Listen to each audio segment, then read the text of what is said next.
خسارة هي يعني كنا محضرين روحنا مليح. حبينا كانت الثوره يعني منتشيه بالفوز تاع بلوزداد.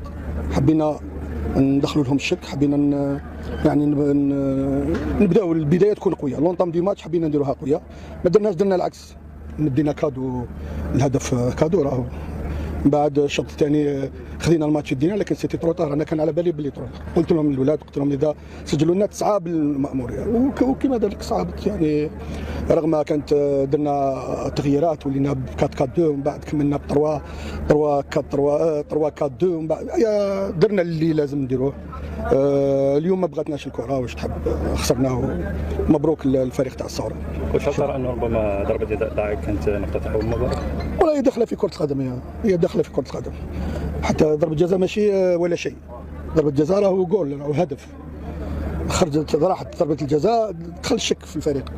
رغم رجعنا في الشوط الثاني، لكن تبقى دائما الحسره هذيك تاع ضربه الجزاء. الله غالب. شكرا.